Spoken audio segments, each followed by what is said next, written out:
Welcome everybody to this week's episode of the Thirsty Soul podcast. I am Roseleen McNally, and today we're diving into what I consider an important question, and it's why do we walk the wheel? Why bother? But also, I sent out an invitation on Instagram last week to invite people to send in their questions around the Celtic wheel, and I'm going to do a few different episodes. But one of them was how to bring it into our daily lives in ways that feel meaningful and natural to you. And you can find transcripts there coming onto the website slowly but surely, which is thethirstysoul.com. So a quick few updates on things that are happening at the Thirsty Soul. Talking about the Celtic Wheel, my next in-person and online gatherings are just being announced now. So the spring equinox, as we know, is a time of emergence. It is renewal, rebirth. It's stepping into what's next. And for spring equinox, I have two gatherings, one in person in Foxrock, County Dublin on Sunday the 23rd of March at 10 o'clock to 1 p.m. We will be guided by our plant ally Blue Lotus, which is that emergence from the mud to the light. And our guardian in this gathering will be Anne Morgan, who holds the energies of life, death, rebirth. And I want to make a kind of an important point that we'll go into deeper in the spring equinox episode is that spring equinox is a portal, a threshold where you can step beyond the limits and nurture the vision that's calling you forward. But rebirth isn't about waiting for the perfect moment. It's about embracing the transformation that's already unfolding within you. So if you think sometimes we're experiencing the emergence and our natural inclination is to hesitate, to pause, I don't know if I want to step forward. So whether you're being called towards a project, a business, a new path, a deeper version of yourself, this is this moment to rise, not by forcing change, but by allowing what's already within you to unfold. I like to see it that your future isn't ahead of you, it's already within you, but we're peeling away layers or going straight to it to allow it to emerge. And the thing I really want to remind people is that not all growth requires destruction. We sometimes think rebirth means pain, burning it to the ground, starting from scratch. It has to be hard. And this live gathering, in-person gathering, will explore different ways that rebirth is meeting us in our life at this minute. So that's the in-person. And then the online, I am bringing back the Walk the Celtic Wheel. I originally held these classes back in 2020, I think, and so much has evolved since then, including me and my work and everything. It's too long to go into. And I've been inspired to refresh and relaunch the series, creating a deeper, more aligned experience. So our first gathering will be on March 20th, online via Zoom at 7 p.m. Irish time to about 9 p.m. This is where we'll explore meeting the energies of spring equinox in your life. What does that look like? We'll be exploring it through ritual, Reiki healing, soul prompts. I'll be adjusting it to the people that gather, and we'll be diving into sort of looking at what's the light and shadow, what's the commitments that are being asked of us at this time. What's the rite of passage that is available at this time? What are we potentially reclaiming? Because in each turning point, there's all these energies that are available to us. So we're going through the layers of them so we can really apply it, not just to our personal life, but to our work, our business, our relationships, our creativity. So if you want to dive deeper into these themes, you're more than welcome to join. The information is, as always, on my website, thethirstysoul.com. And otherwise, let's dive into today's episode. The spring equinox, I'm not chatting about the spring equinox, I'm chatting about the Celtic wheel. So why the Celtic wheel? And my lens is always through sort of the shamanic, animistic, ancestral, the initiation path, the natural rhythms, the cycles, the ritualistic, because that is my background. And that's the areas that I love. So for me, the Celtic wheel, we can know it on a intellectual level. We can understand it as theory, as knowledge, as an, oh yeah, I know, I understand. But for me, the biggest part is how is it a lived experience? How is it an embodied experience? And that's what makes the biggest difference in understanding it and in walking it. It's about how do we embody these different phases within our lives? How are we meeting them? To me, it's like we are an apprentice to the wheel. I've been walking the wheel for about 11 years, and no two winters are ever the same. No two Imbolcs are ever the same. No two spring equinoxes are ever the same. And that's because I am different. Nature is different, even though we might think it goes through its same cycles, but there's always the smallest little changes that we do not see, do not notice, unless we are watching for them. So if I am different and it is different, every time we meet, there's an opportunity to learn more about how I engage with this turning point in the wheel. And for me, that's what it is. It's alive, it's living, it's breathing. It's not that, oh, well, I've studied the 8 turning points, therefore I know them. And knowing is great, but I still don't know them fully because I have to live them, I have to meet them. If you think of them as archetypes, we're meeting those energies, and each time we meet them, we get to meet them on another level. Like I get to maybe be in deeper relationship to the part of me that resists change. I get to be in deeper relationship to the part of me that is shunning my creativity. I get to be in deeper relationship to the part of me that wants to come out and share myself with the world in a certain way. And when I say share myself with the world, that's not about business or your career. That's about parts of you that maybe want to be expressed in the world. So they're never the same. And that's the most important thing, is to kind of begin to engage with these turning points as living, breathing, alive parts of the world.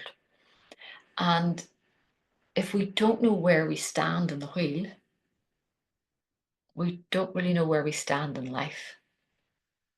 The wheel is like a map, not to be used like in a very linear way, because it is like a spiral map.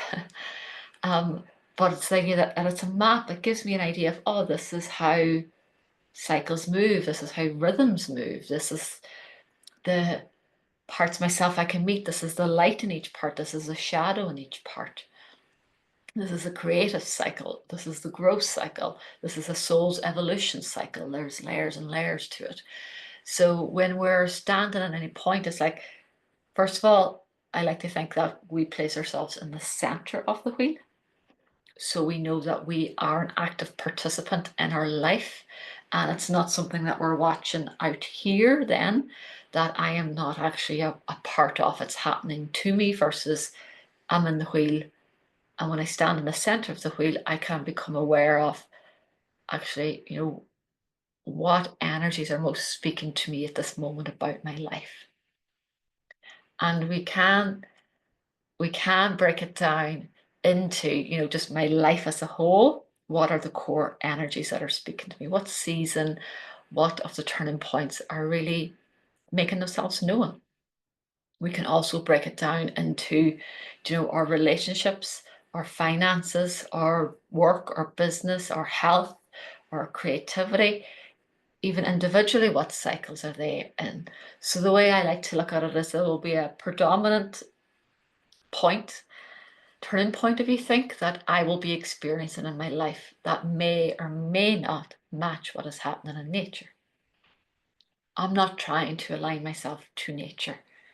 If I am in a death phase of life, and things are shifting, and I'm letting go, and I'm ending things in my relationships, in my finances, in my business, in myself, then if I'm meeting Imbolc outside of me, I'm not going to try and get there now. But I can turn to the energy of embodied nature and let it nourish me, feed me, and guide me as I navigate my winter. And obviously, I can use what I know and what I have embodied of navigating winters in the past to help me navigate that. But we can also turn to what is happening outside. So we're not trying to make ourselves fit into something. We are using the whole wheel at any point of where I am in life to help me navigate where I am at this moment.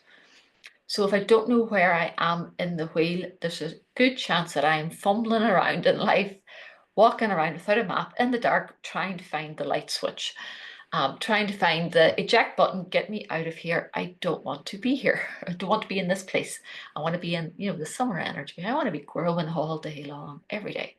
So if we don't know where we stand on the wheel, we can end up feeling stuck because we don't know what to do next. We don't know what is next. Or we might end up like in that sense of hopelessness, despair, especially if we're in the winterish, the more, I'm going to go just the darker phases of life, like the darker seasons. We can go, oh my God, there's just no hope. There's just the light is never going to return. But we know that it will.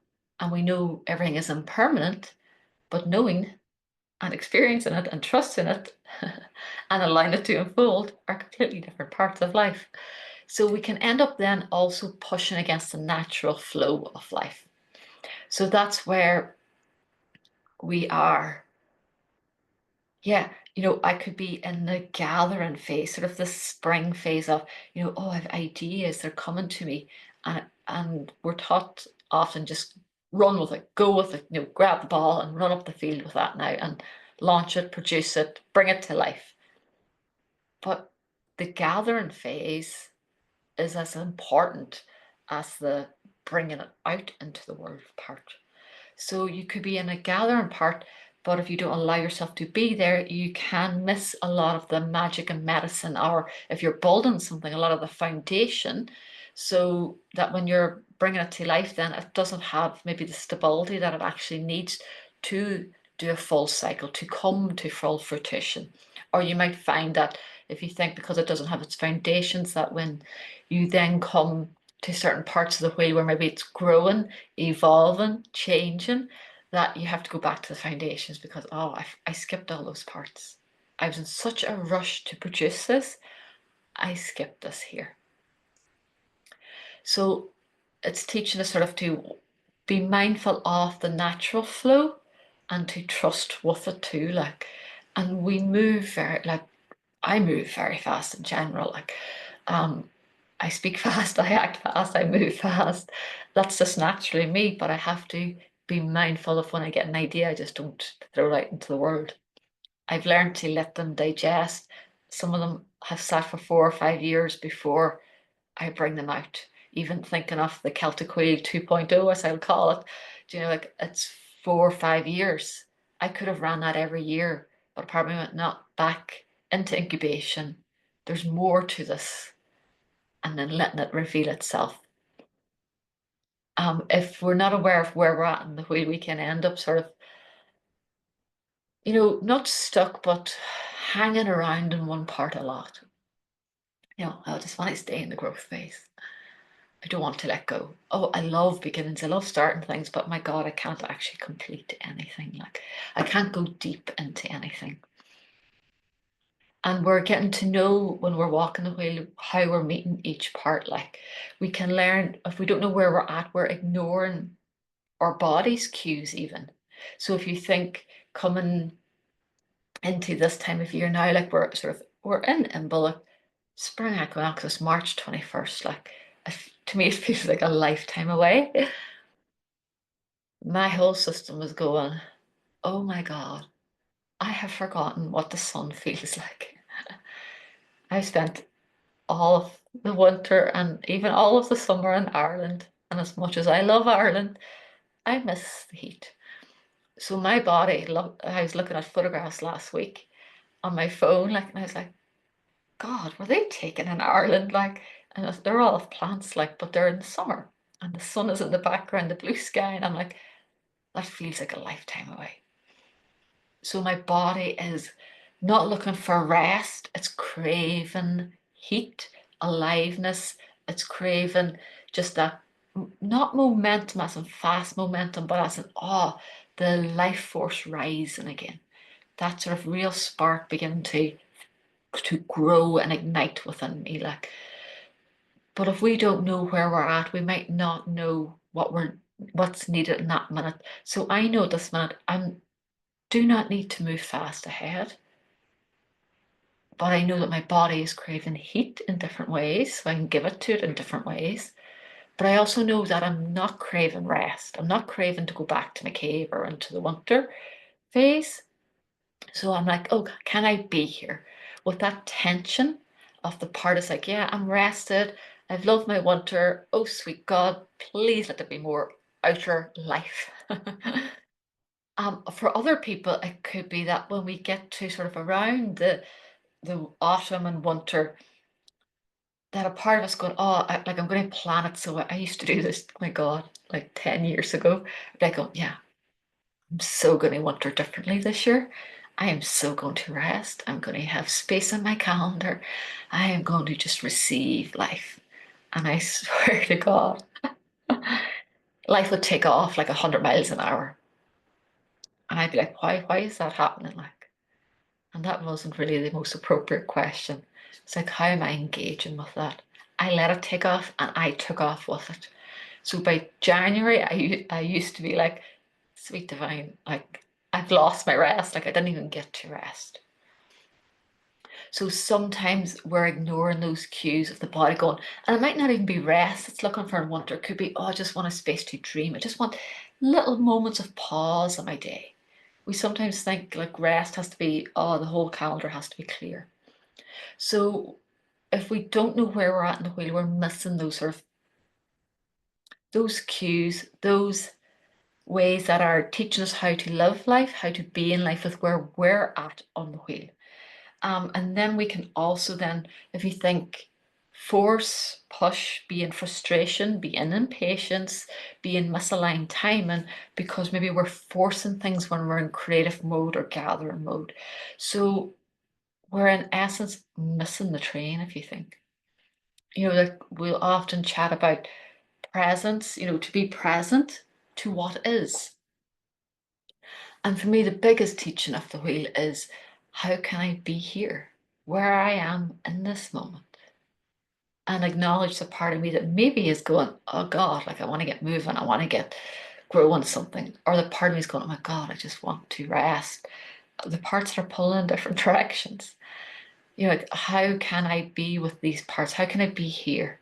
So if I am in a creative phase, can I let myself be here, even if it's not producing something yet?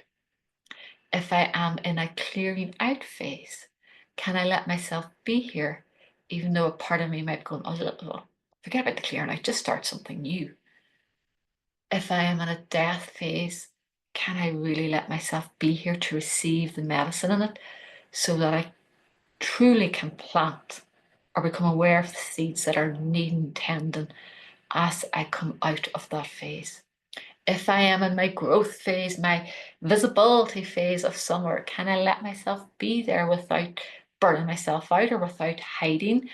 Or maybe it highlights to me, oh, the patterns of self sabotage, the limiting beliefs that keep me from letting myself be seen.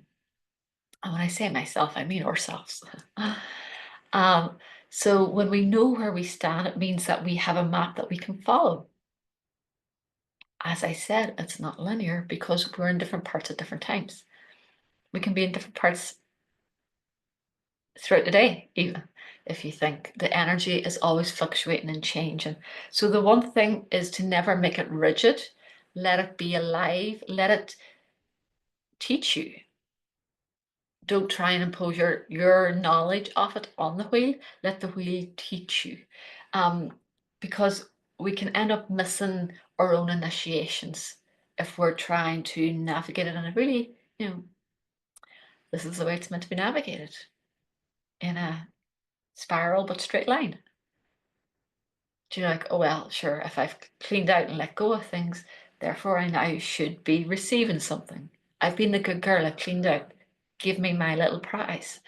And sometimes it works that way, and sometimes it doesn't, because sometimes it might be like, yeah, you've cleaned out, but now we've got to go back and look at what's preventing you from actually beginning something, moving into something that is really your life, yourself, even, which is often what most of the healing work is about, is becoming ourselves beneath everything else. Like, so we can end up clinging to the old identities when we're in a phase that is naturally ending.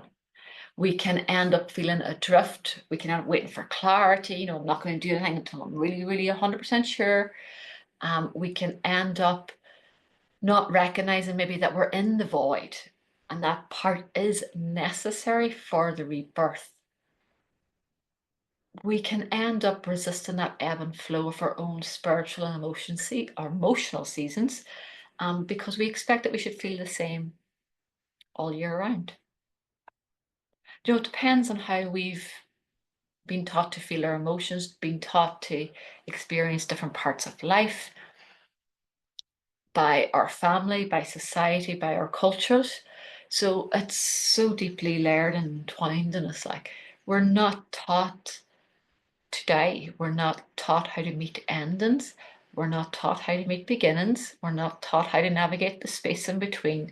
We're not taught how to rebirth ourselves, rebirth parts of our life, because we often think a rebirth means that it must end, as I mentioned earlier. Like, so I remember somebody asking me in a Celtic Wheel gathering the pure terror when I said everything will end at some stage.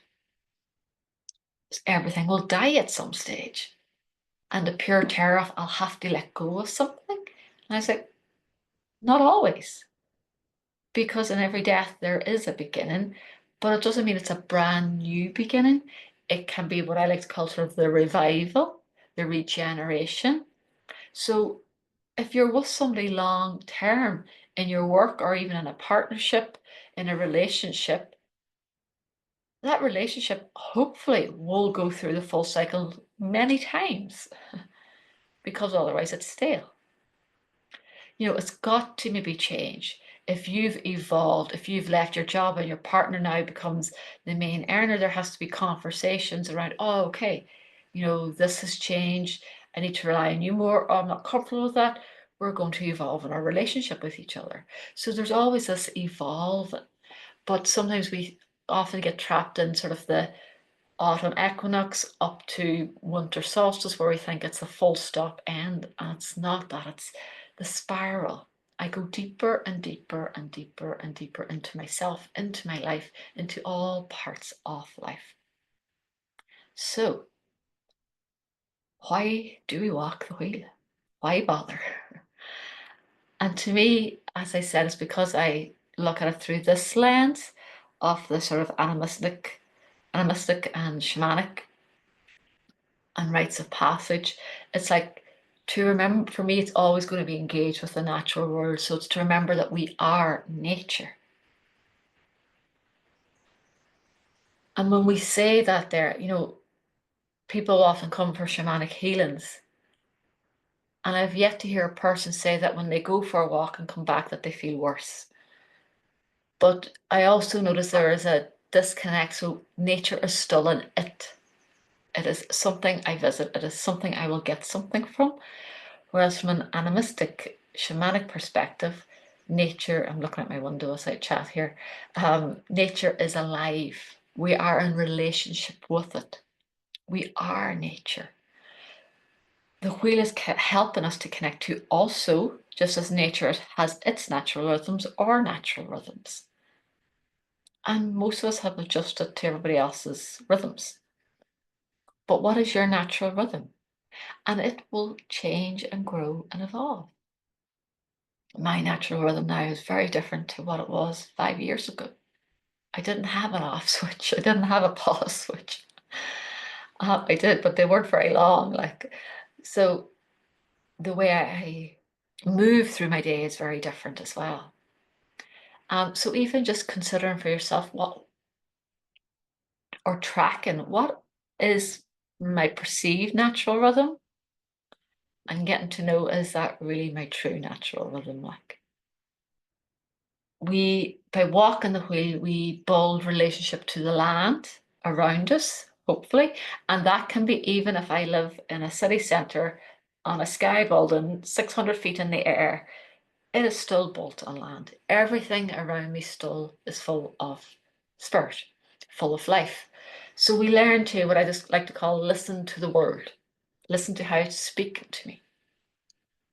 When I'm out and about in nature, life, city, wherever, when I'm out and about in my day, how is nature speaking to me? What am I noticing? If my head is always glued into my phone. I'm not going to be noticing much. But there's so much beauty to be found in all of the cycles as there is in nature in each cycle. Can I open myself up to that there? As we become more attuned to knowing what cycle we are in the wheel, we become more attuned to no longer fighting against our rhythm, but flowing with it. So for me at the moment, my life force is just more alive in the morning, which may go, well, that's common sense, Roseleen. But like, so I do most of my work in the morning by 11 o'clock. I'm beginning to sort of do my exercise then, usually around 11 o'clock, because that's where my energy is best for that during, excuse me, during this cycle of sort of spring, winter. During the summer, last year I was doing my exercise around 5 o'clock in the evening. I couldn't imagine doing my exercises at 5 or 6 o'clock in the evening in winter or spring. I have nothing left in me at that stage for that kind of pushing. And then in the evening times, then it'll be walking, potentially some work, depending on it. Podcasts are recorded first thing in the morning. You do not want to hear me talking in the evening. And then sort of after making my dinner, after dinner then is the starting to wind down, teaching my body, it's okay. Wind down, relax, chill.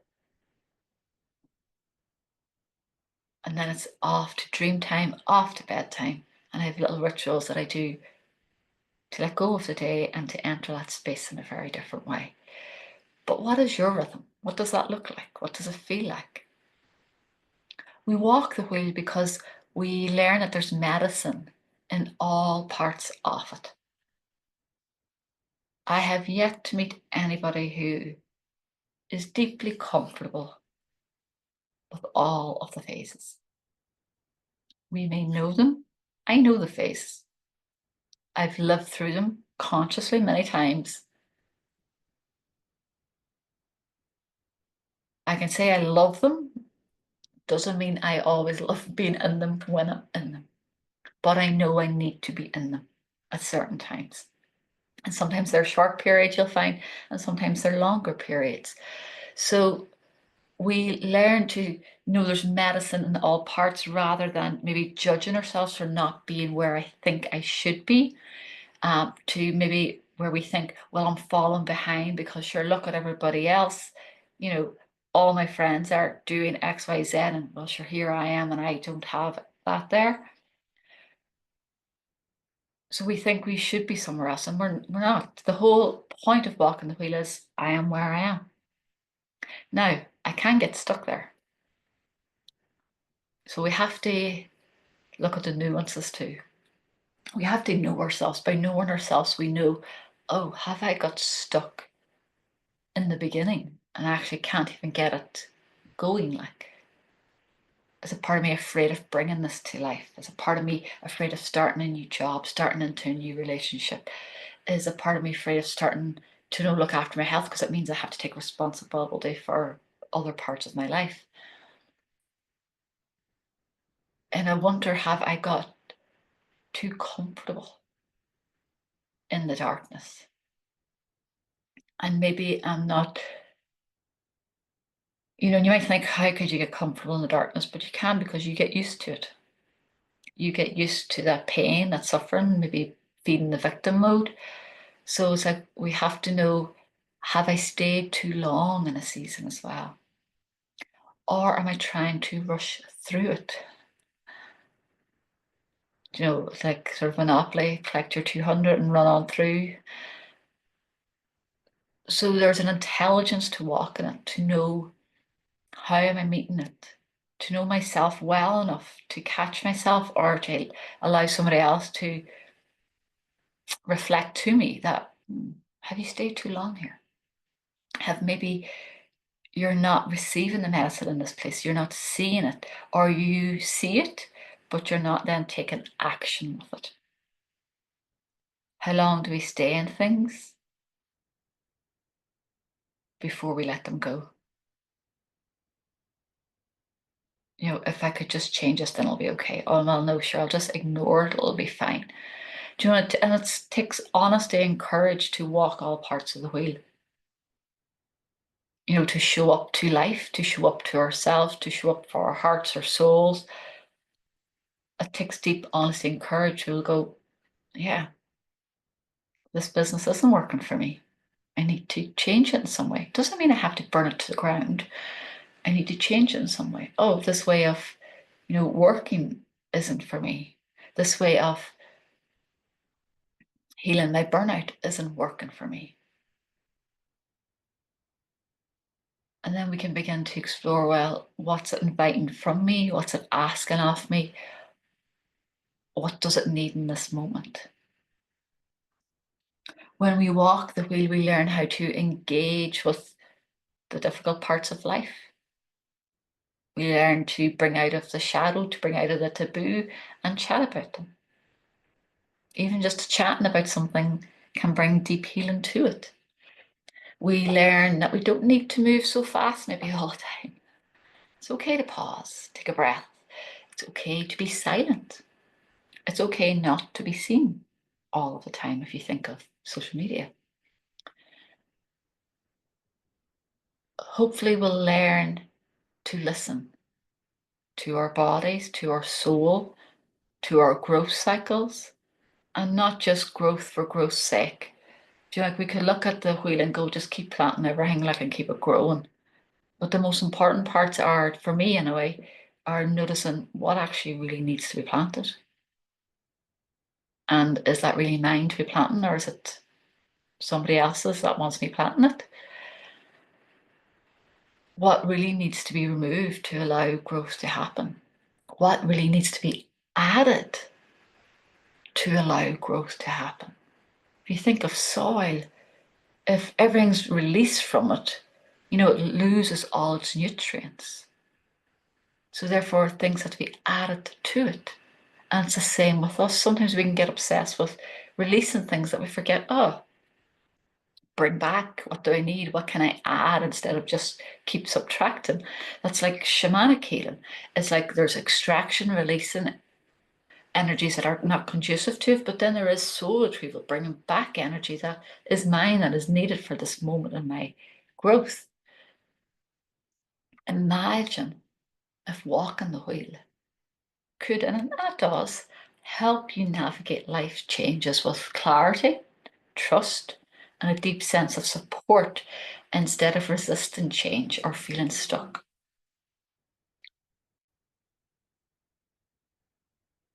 So imagine it teaches us to trust the cycles, to trust where I am. Can I be here?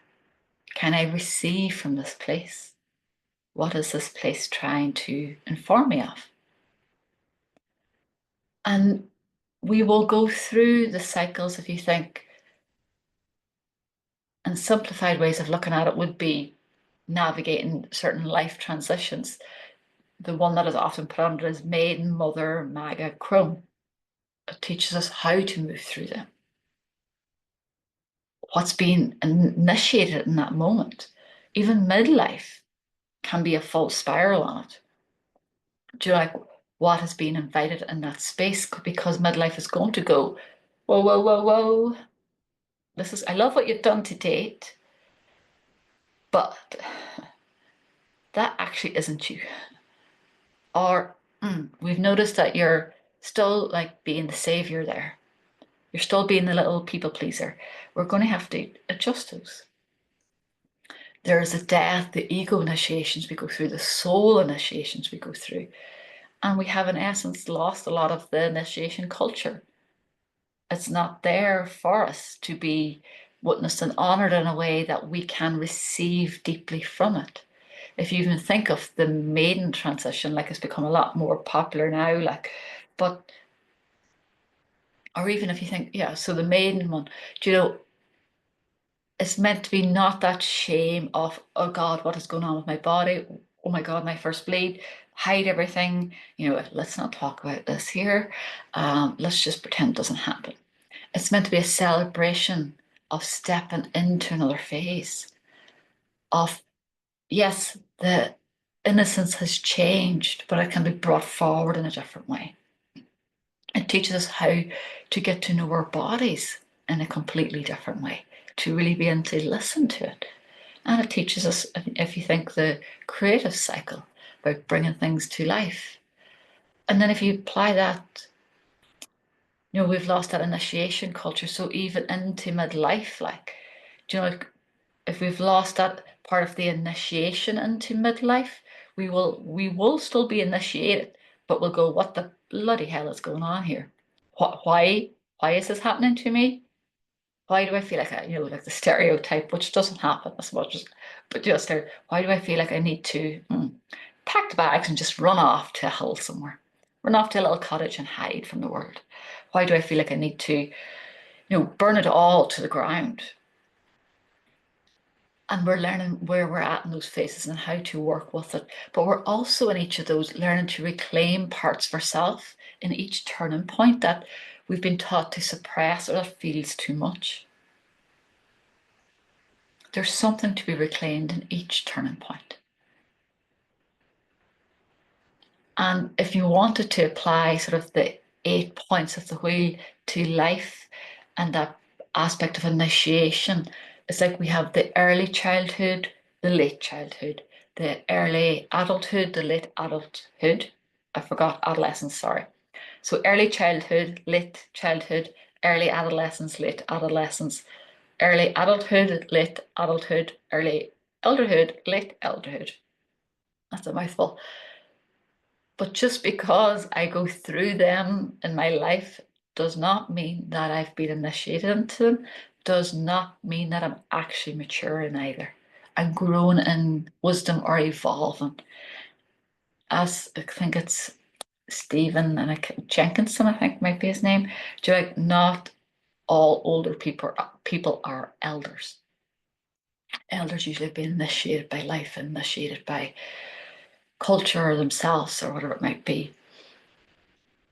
So therefore we find on the wheel that even though I may be I'm going to use the word motherhood, but it's just like adulthood, early or late adulthood, there could be a lot of my early childhood, early adolescence playing out in chaotic ways because they haven't been initiated. So it's beautiful to look at it that way because we're learning there's parts that need healing, but there's parts that need reclaiming. And we walk the wheel to remind ourselves that not everything is permanent, that everything will die and be reborn in some way. But not all, as I said already, not all rebirth and death has to be with suffering and pain. We walk it so that we can shift our mindset from linear to spiral, which I think is a beautiful way of experiencing life. So it's not about, well, if I do A and B, I get C. Pat in the back, good girl me. We're learning that the pauses, the rebirths, the endings, the letting go, the surrender, the trust, the patience are all part of life. They're all as I like to call it, all a natural part of life. So can I make peace with all of those parts? Can I surrender to all of those different phases? And the linear helps us to move out of, like by the age of 30, I should have X, Y, Z. By the age of 40, I should be X, Y, Z. Whatever stories that have maybe been passed down our lineage or through society, that we can go, says who? This is my path. This is my way. I will go down. Like I like to think of it. I will sort of go up, but I will also go down deep. I will meet parts of myself over and over and over again, but they are not the same part as the last time. It's a deeper layer of growth, of evolving, of reclamation. We walk the wheel so we can tap into our ancestral wisdom so that we can remember who we come from. And yes, the Celtic wheel is not perfect because it is a mix of different things and whatnot else. But we walk it to remind ourselves of our ancestral ways. we don't want to go back to those ways. We want to bring them into our life as it is, like, so we can repair and reclaim our ancestry. We can learn about our myths or the archetypes. We can learn about how they were in relationship with the land. And some of the most beautiful parts is that the land was alive. Do you like when you read of the mythology of Ireland and of the different archetypes that are associated with it? It gives depth and meaning to ourselves, to who you are, where you're from, and also where you're going. And you feel connected to the greater web of life. There is a belonging. We walk the wheel so we can, as I've mentioned, understand our own rhythms. Notice where you naturally thrive in certain cycles, and notice where you tend to resist other parts of it.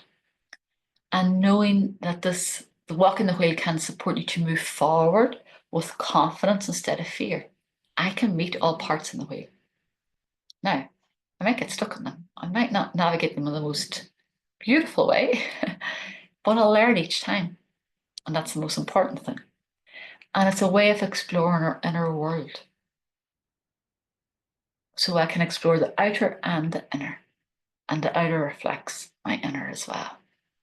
And it's not just about spirituality. The wheel can be applied to your business or creativity or relationships or decision making, to anything at all.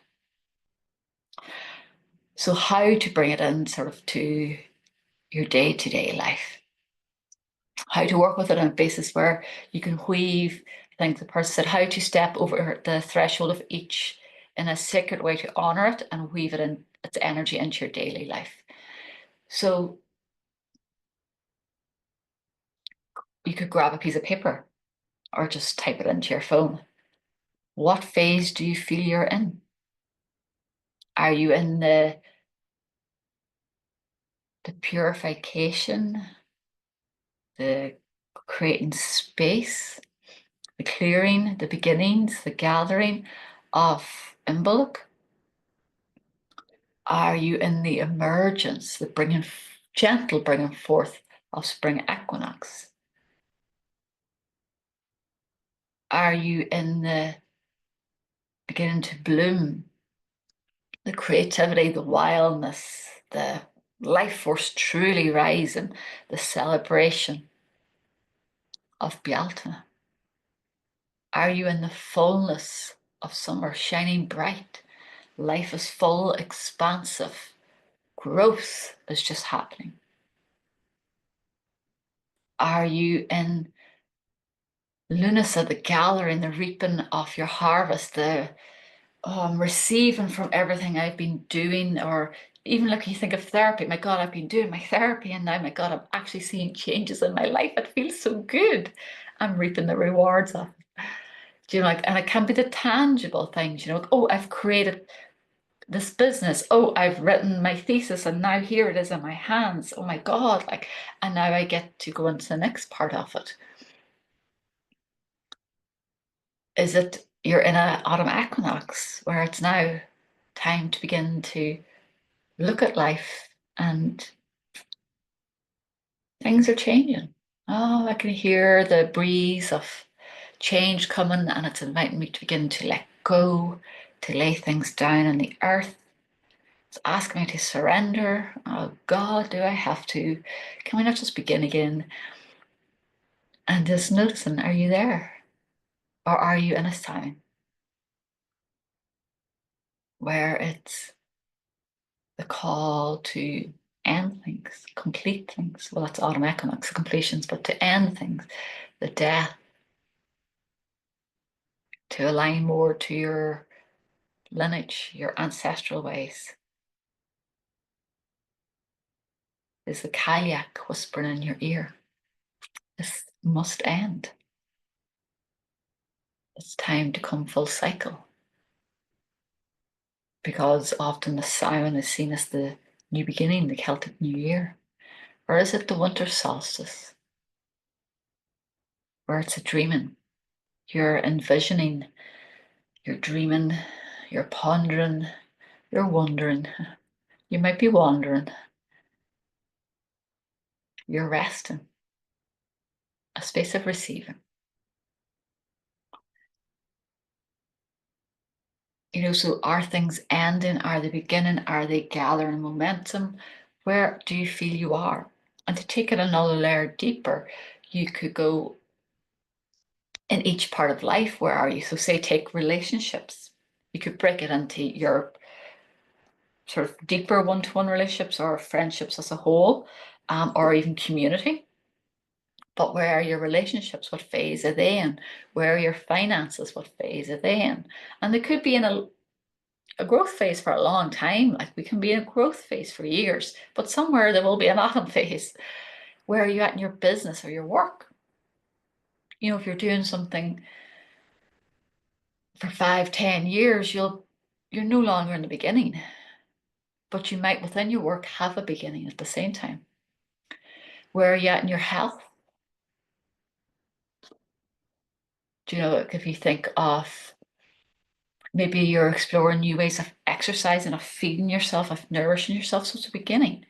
Maybe you're feeling, oh my God, like I've been tending my body now for a couple of years and I'm really feeling the benefit of that. I can move more easily with the kids. Oh my God, I can walk around campus with ease. Your spirituality, where are you at with that? Because I've met so many people over the last year who have stepped away from it for a long time and are now coming back going, yeah, I realized, yeah, like what made them step back was that, how can I phrase it? They found it hard to do the work that was needed at that time. They didn't want to meet the parts of themselves that needed the support, the parts maybe that were hiding in the shadow, so they walked away from it. And then throughout the years, they realized, yeah, like, is this the life I actually want to be living? I feel like there's a part missing. And they're realizing how much the spiritual path has nourished them, has given them hope, has supported them, has helped them to move through change. And they tentatively step back into it. So we even go through it in our spirituality. Your creativity. Where are you at with that? Starting some new projects, starting a new painting. Will go through its own little mini cycle. So bringing it into your daily life, the first part is like noticing, where am I currently? And when we identify these, it's even then going, like if you're looking at each one, overall, where am I? And you might be in a bridge part, I'm neither in beginnings and I'm neither in the growth. I'm kind of like in that transition phase between them. And that's okay. Because once we know, we can go, okay, what do I need to be in this space? What are the action steps I can take to be in this space? What do I need to watch out for in my internal world that will tell me maybe that this is not where I need to be? Or what parts of my self-sabotage, inner critic, show up at this stage that maybe prevent me from moving forward? What parts of my wounded inner child, wounded teenager, wounded adult come up at this part that are going, no? What part of my lineage comes up at this part that prevents me from moving forward? So we can begin to get to know ourselves in this space, and bit by bit, never in one big chunk. You could also look at the easiest way, I find, is especially on the turning points, but every day, just step outside. Keep it simple. Step outside and notice, how is nature speaking to me today? This morning I got up and I was standing at the threshold, so at our kind of patio door, whatever you might call it, standing on that threshold point from my house to our garden, standing on the threshold and just looking and noticing, oh, the light is different today. There was a brightness to it. Now, on this side of the house where I'm recording this, there's a greyness to it. But this morning there was a brightness, and that spoke to me. Within me, I could feel it. I was like, oh, wow, that's beautiful. And I could feel myself drink it in. And it can be as simple as that. When I go out for my walks and runs, I tend to do the same path. So there's certain places I know, certain trees I know, certain plants I know that show up at different stages. Certain places where little mushrooms will pop up at times. So I sort of keep an eye without looking, but just noticing and noticing what's there. So in the last couple of weeks, I've noticed there's a place that's usually full of snowdrops, and they've only come up this week. Last year, they were there end of January. I've noticed certain birds out at our bird feeder, and I've been watching them. I've been watching a little blackbird have a little bath in the puddles, mostly. And you'll notice, or you may have seen if you follow me on Instagram or in my newsletter, that at each turning point, I take a photograph I stand on the threshold and I take a photograph of a circle of trees in our garden. And I track that, not just through the photographs, I track it every day, but I watch them and I track them and I notice how they're different each time at the same point in the season. I notice, like, oh, they're not doing what they were doing last year as early, or they're later. And that is a very simple way of engaging with it. And you're letting yourself receive from that. You do not need to read into it. You do not need to psychoanalyze it. You're just noticing, how am I meeting that? How does it make me feel? Do you know, is it when I felt that sun come on, I felt relief? Is it that I felt excitement? Is it I felt a softening? Is it I felt the warmth? Do you know, and what did that do to my system? And for me, it was just that brightness. It was like, oh yeah, I forgot about you. Hello. And to me, it's a simple but most potent way of working with it.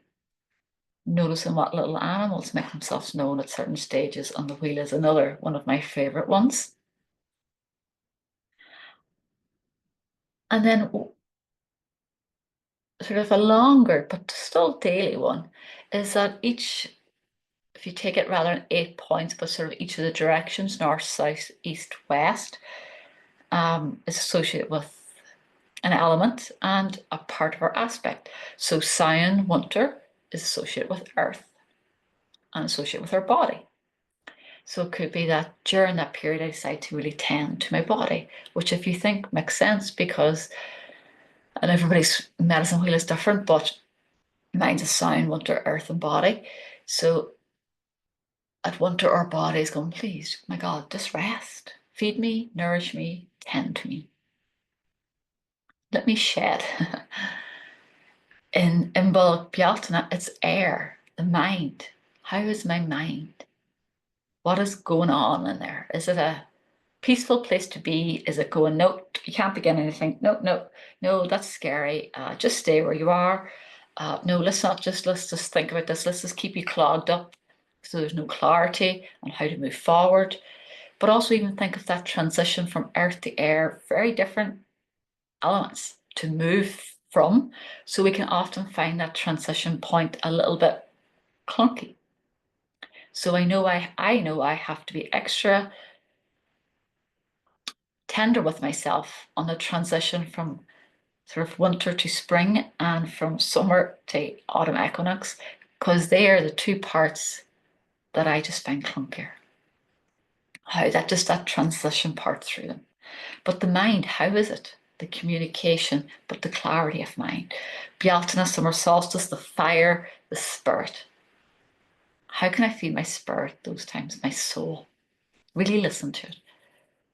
Really tend to it. How can I feed that fire energy with me? Not so it goes into burnout or becomes destructive, but so that it can be harnessed. Lunasa, autumn equinox, is water, the emotions. In that period, can I become aware of my emotional body? What does it need? What's really going on beneath the surface? If you think of water, what's really going on beneath the surface in the deep, deep, deep waters? What's going on in the shadow? We could work with it in that way. So during larger periods, you could work with the element of earth, the element of air, the element of fire, the element of water, simply by just becoming aware of it. During winter, even just placing your feet on the earth.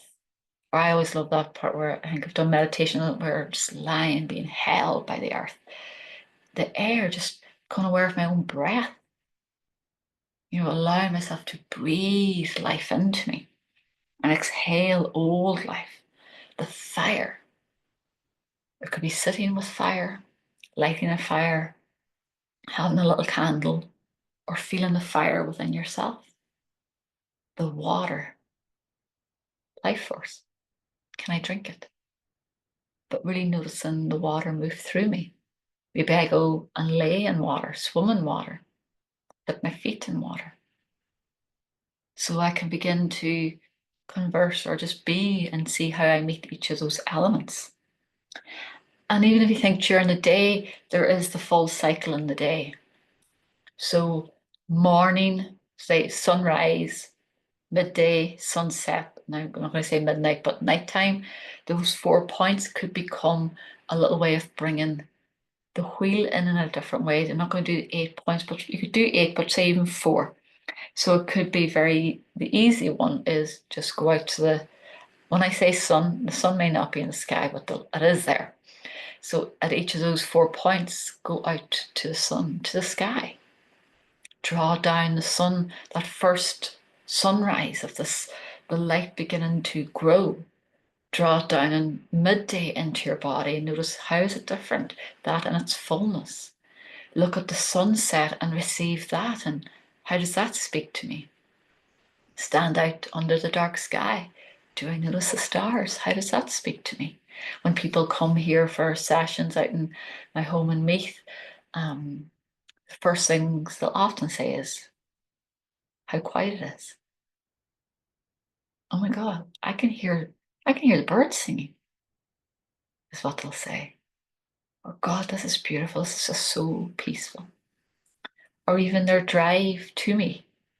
They'll be excited at having maybe seen the first little lambs, or just the expansiveness of the green fields is already doing something to their system.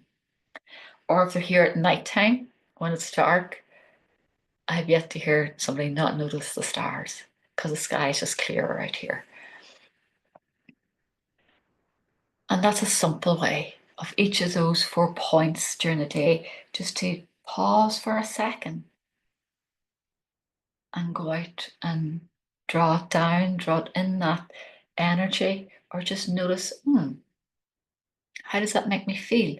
And you'll notice throughout the whole year that it's different. The sunset of winter is different than the sunset of summer, of the sunset of autumn. I do love an autumn sunset. The colors are fabulous. So they are simple ways. And then say for each of the 8 turning points, what is one, obviously you can come to the gatherings, but obviously what is one simple way of acknowledging that? Because if you think of a day as our own little miniature life, cycle of life, death, rebirth, the sun rises and it will set. But for our own selves, like how, of each of the turning points, it could be, how do I notice the small changes? Maybe each of the turn points, I go outside and even just ask myself, how am I meeting Imbolc? How is Imbolc speaking to me? And putting notes into your phone. Or write a letter. There's a nice one in each one. Dear Spring Equinox, I have no idea what you're chatting about when you're chatting about rebirth. Could you explain that to me? Like, Dear Spring Equinox, I find you hard to be with. I want to get to know you, but I find you a little bit hard to be with. Can you teach me how to befriend you? Can you teach me your medicine? And allow it to be an automatic writing of a letter to it. And then you can also write back from that season or from that turning point. Dear Roseleen, spring equinox here. I was going to send you a text, but I thought a letter would be better. Rebirth isn't what you think it is. It's so much more than that. ...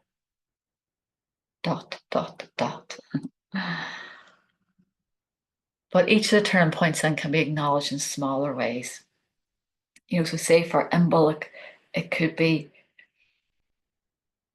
I like to see embolic and spring equinox, depends where I'm at and what's going on in my life at that time.